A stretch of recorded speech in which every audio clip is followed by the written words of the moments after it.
공공서비스 강의를 두 차례 진행하도록 하고요. 오늘은 공공서비스의 의 그리고 공공서비스의 공급 방식에 대해서 설명드리겠습니다. 시작에 앞서서 지방자치 부분 추가 정리를 하도록 하겠습니다. 1번에 몇 가지 문제가 나가는데요. 다음을 국가공무원하고 지방공무원으로 구분하시어 그 가로 속에 국자나 지자를 기입해 주세요. 자, 먼저 충청북도 지방의회 부의장은 지방이 되겠습니다. 정무부지사 이것은 지방이 되겠습니다. 그리고 교육청 부교육감 국가공무원이고요. 행정부지사 국가공무원입니다. 그리고 지방의회 의장 지방공무원 이렇게 구분이 되겠습니다. 2번 문제입니다. 광역시 명칭을 바꾸고자 할 경우에 광역시의회 의견을 들어서 법률로 정한다. 맞는 지문이 되겠습니다. 여기서 한 가지 참고하셔야 될 것은 뭐냐 하면은 명칭이나 구역을 바꿀 때는 법률로 정합니다. 그리고 지방의회의 의견을 들어서 해야 되죠. 그런데 만약에 구역 변경 중에서 관할 구역 경계 변경이라는 게 있습니다. 관할 구역 경계를 변경한다는 거죠. 그리고 지방자치단체의 한자 명칭을 변경할 경우 이 두 가지 경우는 법률로 정하는 것이 아니고 대통령령으로 정한다. 이걸 기억하셔야 됩니다. 정리해서 이야기하면 명칭이나 구역을 바꾸고자 할 때는 지방의회 의견을 들어야 하고요. 법률로 정하게 됩니다. 그런데 구역의 변경 중에서 관할구역 경계 변경, 경계를 변경할 경우나 또 지방자치단체의 한자 명칭을 변경할 경우는 법률이 아닌 대통령령으로 정한다. 기억하셔야 되겠습니다. 3번 문제를 보면은 지방공사는 운영상에 있어서 필요한 경우 자본금의 가로를 넘지 아니하는 범위에서 지방자치단체 외의 자로 하여금 출자하게 할 수 있다. 가로 속에는 2분의 1이 되겠습니다. 자본금의 2분의 1. 그럼 4번 문제는요. 기초단체의 재정 자주도 구하는 공식에서 광역자치단체하고 기초자치단체는 공식이 다릅니다. 광역은 거기 있는 바와 같이 일반 회계 예산분의 지방세 플러스 세외수입 플러스 지방교부세지만 기초는 일반 회계 예산분의 그 세 가지에다가 조정교부금을 더 플러스하게 됩니다. 네 가지가 되죠. 지방세 플러스 세외수입 플러스 지방교부세 플러스 조정교부금 이렇게 광역자치단체와 기초자치단체의 재정 자주도를 구하는 공식은 차이가 있다. 기억하시기 바랍니다. 공공서비스의 의의가 되겠습니다. 교재 515페이지입니다. 공공서비스라고 하는 것은 정부가 국민들에게 공급하는 유형, 무형의 생산물이다. 첫 번째 줄에 있습니다. 그런데요, 반드시 정부가 공급해야만 공공서비스냐? 그건 그렇지 않습니다. 민간에서 공급을 하더라도 그 서비스가 비배제성, 비경합성의 두 가지 특징을 가지고 있으면 공공서비스라고 할 수가 있습니다. 이러한 공공서비스에 대한 관심은 점차 확대되고 있는데요. 그동안에 정부가 직접 나서가지고 공공서비스를 공급을 했습니다. 그것이 이제는 시장체계의 도입이라는 그러한 방향 전환이 이루어지고 있다. 그 주된 이유가 뭔가 하면 정부의 그러한 직접 공급이 정부 실패라는 어떤 비효율성을 가져왔기 때문에 그렇다 이렇게 볼 수 있는데요. 이제 화면에 보면 이번에 공공서비스 유형이 나와 있습니다. 그래서 표가 교재 517페이지에 표 12-1 공공서비스 유형이 있습니다. 하나씩 보면요. 기준은 두 가지입니다. 비배제성과 비경합성입니다. 그러니까 예를 들어서 비배제성이라 배제한다는 것은 예를 들어 어떤 가스를 공급해 주는데 가스비를 내지 않으면 공급을 차단한다든지 그런 거예요. 또 비경합성, 경합이라고 하는 것은 예를 들어서 우리가 마시는 공기 같은 거. 그런 것은 내가 마셨다고 해서 다른 사람이 못 마시는 게 아니지 않습니까? 그런 게 바로 비경합성이 됩니다. 자, 그런 기준에서 보면 배제성도 있고 경합성도 있는 게 시장제에 해당이 됩니다. 예를 들어서 동대문 시장에 옷을 사러 간다 했을 때 경합입니다. 내가 살 수도 있고 다른 손님이 먼저 사버리면 살 수가 없게 되는 거죠. 경합성이고요. 배제성이라고 하는 것은 돈을 내어야만 옷값을 치루어야 옷을 받을 수가 있는 거죠. 그래서 그런 경우 돈을 내지 않으면 살 수가 없는 거죠. 그게 배제성이 됩니다. 그래서 경합성, 배제성. 동대문 시장의 옷은 돈을 내지 않으면 살 수 없죠. 배제성이 있는 거죠. 그런 재화를 시장재라고 합니다. 시장재. 그 다음에 이제 오른쪽에 요금제라고 있습니다. 전기나 가스 같은 게 해당이 되죠. 그래서 이것은 비경합입니다. 전기, 가스는 내가 사용했다 해서 다른 사람은 사용하지 못하는 게 아니니까요. 그런데 요금을 내지 않으면 전기 요금을 내지 않으면 전기가 끊어진다든지 하지 않습니까? 배제성입니다. 그런 걸 요금제라고 합니다. 그 다음에 밑으로 와서 공유제가 있습니다. 이 공유제라고 하는 것은 호수라든지 또는 수변이라든지 이런 게 다 해당이 되겠습니다. 그래서 공유제는 경합입니다. 그래서 여러 사람들이 찾죠. 아름다운 하숫가를 많은 사람들이 찾죠. 경합입니다. 그러나 배제는 불가능합니다. 어떤 사람은 오게 하고 어떤 사람은 오지 못하지 않습니까? 배제 불가능한 거죠. 그게 공유제가 되는데요. 이 공유제와 관련해서는 여러분들이 이해해야 될 것이 공유지의 비극이라는 게 있습니다. 공유지의 비극이라고 하는 것은 이렇게 생각하시면 돼요. 어떤 목초지가 있다. 이게 바로 공유제입니다. 목초지가 있는데 그 주변에 소를 키우는 농장주들이 많이 있다. 그러면 그 사람들은 모두 다 자기 소가 한 마리라도 더 그 목초지에 들어가서 풀을 뜯기를 바라잖아요. 그렇게 하다 보면 결국 그 목초지는 황폐화되고 결국 여러 농장주들은 같이 망하게 된다. 공멸할 수밖에 없다. 그런 내용이 공유지의 비극이 되는 것입니다. 네 번째 이제 보면 오른쪽에 공공재입니다. 공공재는 이제 국방, 치안 이런 거예요. 경합도 없고 배제도 불가능한 그런 형태가 공공재가 되겠습니다. 그래서 공공재에서는 제일 큰 문제가 무임승차가 문제가 됩니다. 왜 그런가 하면 배제도 안 되죠. 또 경합도 안 되죠. 안 하죠. 하니까 여기에는 자신의 선호를 이렇게 숨기는 경우가 많이 있다. 내가 내 선호를 숨기더라도 다른 사람들에 의해서 만들어지면 난 그걸 그냥 이용하면 되니까 이 무임승차가 문제가 될 수 있다. 이렇게 봅니다. 네 가지 유형으로 구분해서 설명드렸습니다.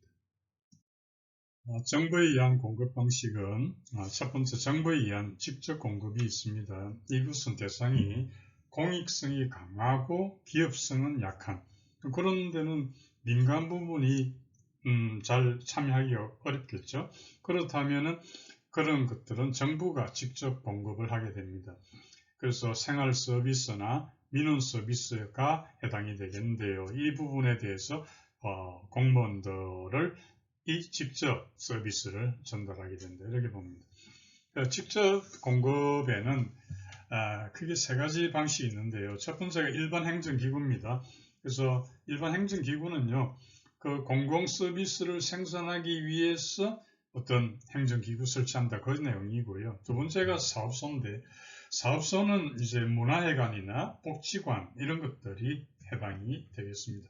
그래서 특정 업무를 효율적으로 수행하기 위해서 조례로 설치하게 됩니다. 세 번째가 지방직영기업인데요. 밑줄 그으시고 별표 둘 하면 되겠습니다. 그래서 지방직영기업의 인력은 모두 공무원 신분이다. 그 점에 유의를 해야 되고요. 그리고 특별회계를 운영하고 있습니다. 그래서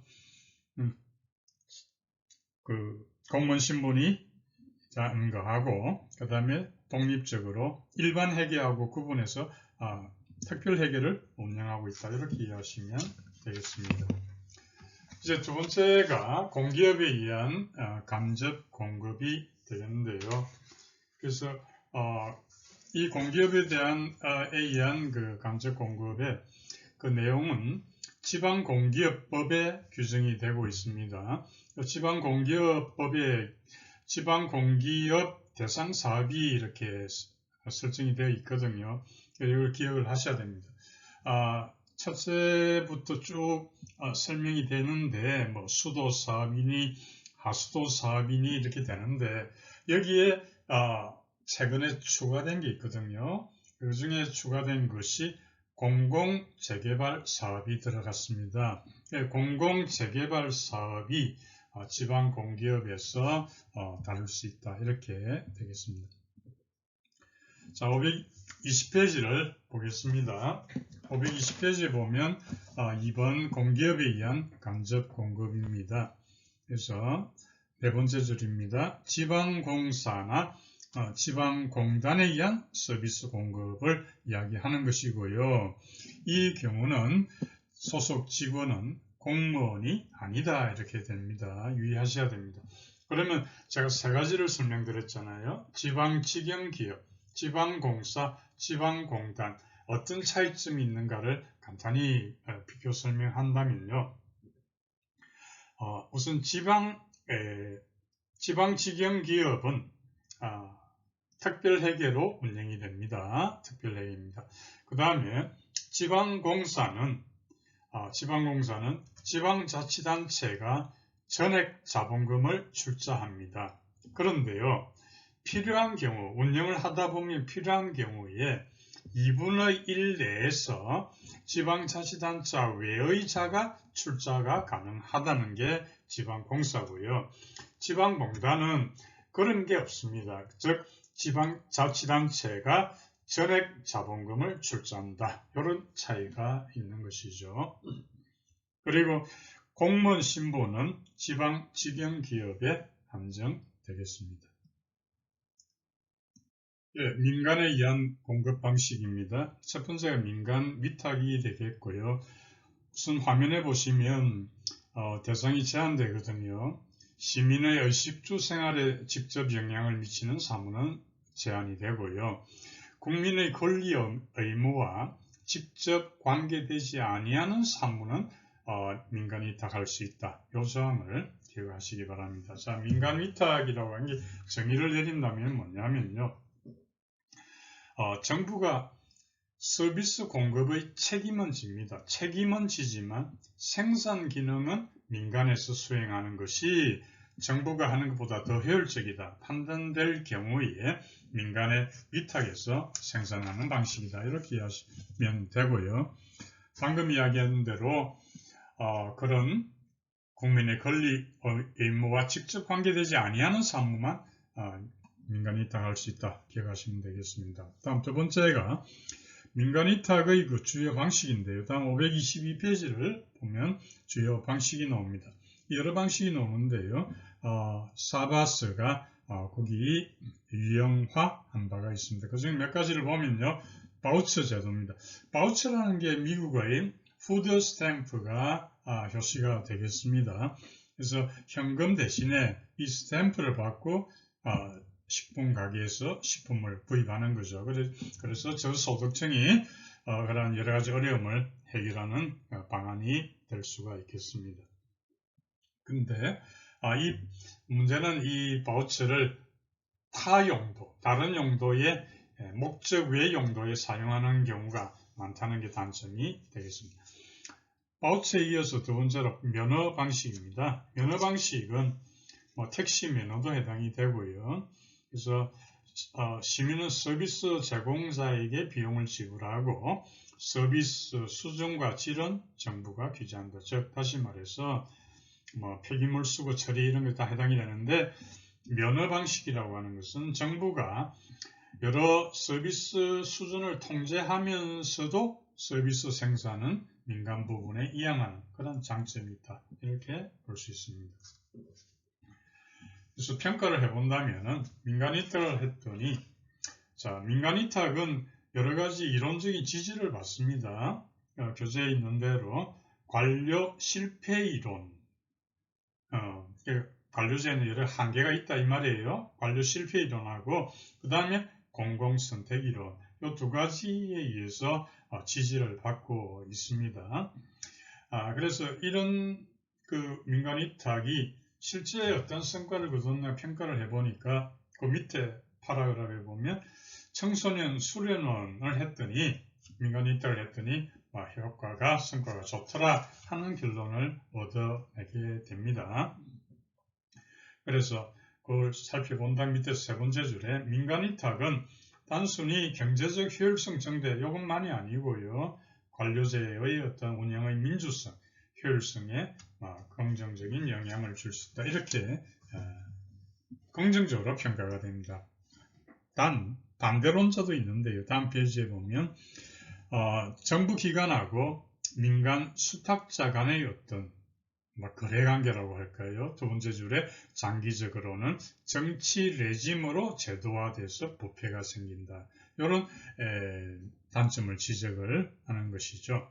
그래서 단일 기관에다가 만약에 민간 위탁을 해서 독점적인 권한을 부여한다면 지방자치단체가 수행하는 것보다 더 심각한 여러 가지 폐단이 나오더라. 이런 주장도 있습니다.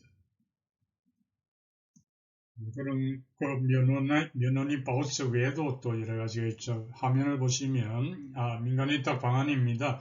계약은 경쟁 입찰을 통해서 선정을 하고요. 그런데 이렇게 하면 서비스 공급의 책임 소재가 불분명하다. 두 번째가 면허입니다. 방금 말씀드린 대로 정부가 서비스 수준을 통제를 하면서 생산은 민간에 이양하는데요. 민간에서 서비스를 공급하게 됩니다. 택시 면허, 폐기물 수거 처리가 해당이 되고요. 세 번째가 재정 지원입니다. 생산자에게 정부가 재정 지원을 해주는 건데 단점으로는 보조금 횡령 이런 사태가 일어날 수가 있다는 거죠. 네 번째가 바우처입니다. 소비자가 직접 공급자를 선택하는 거예요. 어떤 교육 스탬프라고 바우처라고 한다면 그 어린이가 어린이집을 선택한다든지 이런 게 해당이 되겠습니다. 미국의 식품 구매권, 푸드 스탬프 제도 제공이 이해가 되겠고요. 이것은 수요자, 공급자 간의 수평적 이용 구조다. 죄송합니다. 수평적 여기에 밑줄 그으시고요. 만약에 지문에 수직적 이렇게 놓으면 틀린 것이다. 이렇게 해야 됩니다. 수평적 이용 구조입니다. 다섯 번째가 자조활동입니다. 이것은 공공서비스의 수혜자하고 제공자가 같은 집단에 소속이 되어 있기 때문에 서로 돕는 형식이다. 주민 순찰이 이에 해당한다고 할 수 있겠습니다. 자, 그럼 앞에서 민간 위탁에 대해서 설명드렸는데 제가 질문 하나 내겠습니다. 공공재는 받아 적어보시죠. 공공재는 원칙적으로 민간 위탁 방식으로 공급해야 할 서비스이다. 맞는지요? 공공재는 원칙적으로 민간 위탁 방식으로 공급해야 할 서비스이다. 답은 틀린 질문이 됩니다. 왜냐하면 공공재는요, 원칙적으로 정부가 직접 공급해야 할 서비스입니다. 민간 위탁 방식이 아니고요. 그래서 틀린 지문이 된다는 거 기억하시기 바랍니다. 자, 이제 2번 민영화 보겠습니다. 민영화를 보시면 정의를 내린다면은 공기업의 자산이나 주식을 매각하는 것을 의미합니다. 그러니까 소유권이 달라지는 거죠. 소유권이 정부 소유에서 민간 소유로 이전되는 것을 말합니다. 또 시장 구조가 독점에서 경쟁으로 전환된다는 것도 의미하는 것이죠. 그래서 이런 점에서 앞에서 말한 민간 위탁하고는 차이를 보이고 있습니다. 그래서 화면에 보시면 정치적 과정으로 규정이 된다. 그 이유는 뭔가 하면요. 민영화가 만약에 되잖아요. 민영화된 영역은 국회의 통제를 적게 받습니다. 그렇기 때문에 이것을 정치적 과정이다. 이렇게도 규정을 하고 있습니다. 필요성을 볼게요. 민영화의 그 필요성은 공기업의 비효율성에서 찾아볼 수가 있습니다. 왜냐하면 공기업은 경쟁이 없잖아요. 비경쟁적 그런 상황이잖아요. 그렇기 때문에 독점이 많습니다. 그 독점이니까 아무래도 자원 배분의 비효율성이 발생하게 되는 것이죠.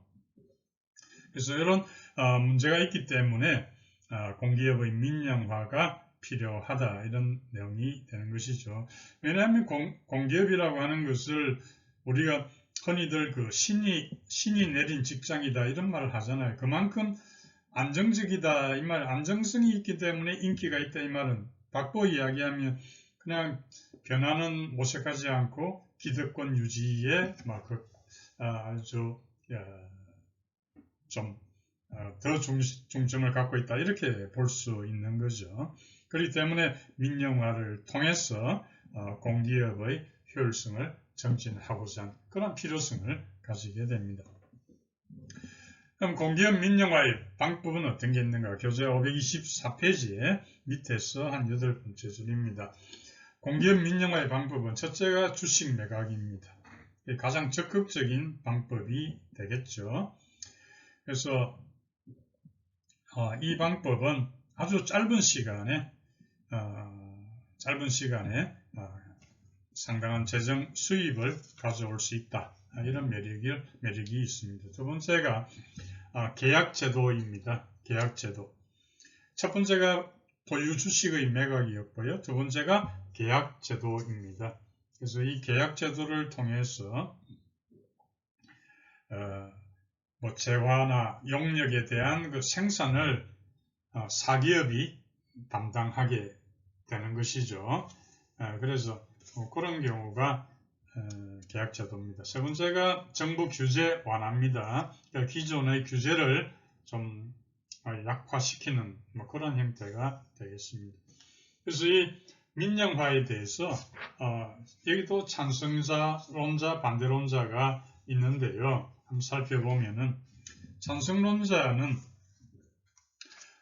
민영화를 하게 되면은 아무래도 좀 효율성을 정진시킬 수가 있다. 효율성을 정진시킬 수가 있다. 이렇게 볼 수 있습니다. 그러나 반대론자 입장은 공공성이 손상이 된다. 이렇게 보는 거죠. 화면 보시죠. 공공성의 손상은 불가피하다. 이렇게 보는 거예요. 그래서 이것은 형평성이 저해됩니다. 그러니까 민영화가 되면 아무래도 서비스 가격이 좀 올라가겠죠. 그러면 사회적 약자들의 입장은 더욱더 어려워지지 않겠습니까? 그래서 수입자 부담 원칙이 제시가 되고 수입자 부담 원칙이 제시가 됨으로써 사회적 약자들의 그 형평성 저해는 더욱더 커질 수가 있다. 부담을 못하는 그런 사회적 약자는 그 대상에서 제외될 수가 있으니까요. 형평성 저해. 그런 게 다 공공성의 손상이 되는 것입니다. 또 실제로 보면은 그림 스키밍, 그 밑줄 그으시고 별표 2개 하시고 크림 스키밍이 발생할 수가 있다는 게, 이게 뭐냐면 크림이라고 하는 것은 위에 그 좋은 부분을 이야기하는 게, 민간이 흑자 공기업만 인수하려고 하고 적자 공기업 인수하려고 하지 않는다는 그 내용이고요. 그 다음에 역대리 이론이 성립할 수 있는 거예요. 그 정부가 가지고 있는 정보 부족으로 인해서 부적합한 민간업자를 선택하는 그런 경우도 생길 수가 있다. 이게 이제 민영화의 문제다, 이렇게 보고 있는 거죠. 공공서비스의 의의, 그리고 공공서비스의 공급 방식 등에 대해서 설명드렸습니다.